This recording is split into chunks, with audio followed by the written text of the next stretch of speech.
Good morning, everyone, and welcome to our presentation.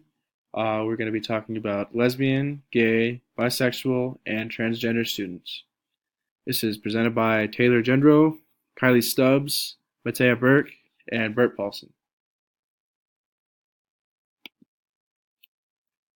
Some statistics of the LGBT students, there's 3% to 10% of the population are gay or lesbian. Lesbian and gay youth were 2 to 6 times more likely to attempt suicide.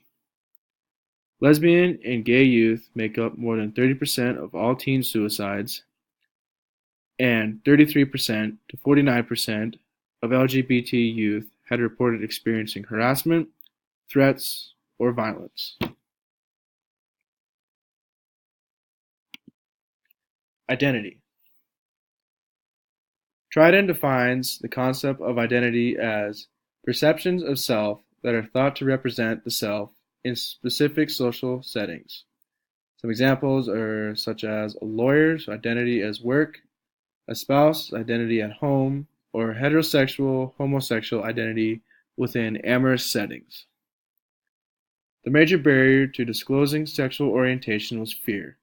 Students feared unfair treatment by teachers, and students were afraid of being thought of as a sexual predator among friends and peers.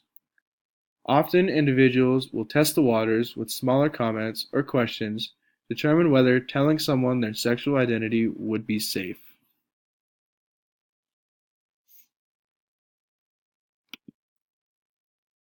Isolation. LGBT students experience three main types of isolation.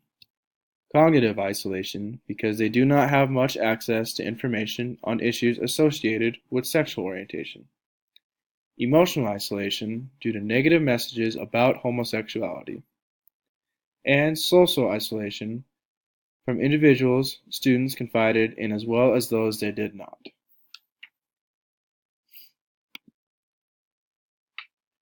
Social support. Social support consists of four different components: emotional support through compassion, love, trust, and listening; appraisal support in the form of positive feedback or affirmation; instrumental support in the form of tangible resource or aid; and informational support in the form of advice or suggestions. LGBT individuals, said friends and non-family adults, provide emotional and instrumental support, but parents and family members were perceived as offering a limited amount of support. They said that peers and adults who identified as LGBT were able to provide informational and appraisal support in addition to emotional support. How to support LGBT high school students. Schools can no longer ignore the presence of adolescents and young adults who identify as gay, lesbian, bisexual, or transgender, or even students who are questioning their sexuality. In order to better support LGBT high school students, there are several main steps schools can take. They can increase awareness and sensitivity by posting LGBT information throughout the school, demonstrating a no tolerance policy for harassment, and supporting LGBT teachers to provide visible representation. Schools can provide and require professional training for educators and school personnel.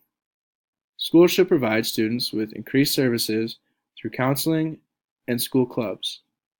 And schools must also expand the curriculum to include LGBT issues in sex ed, as well as LGBT topics in classes like history and English. Within the classroom, teachers need to maintain sensitivity through the words they use and the messages they convey.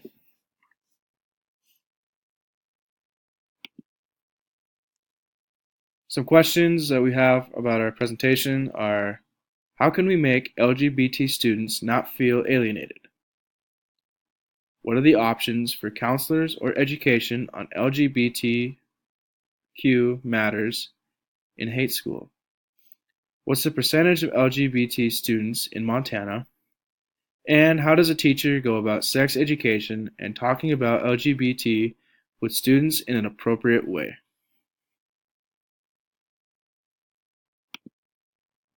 Here we're going to show a couple different videos and our presentation.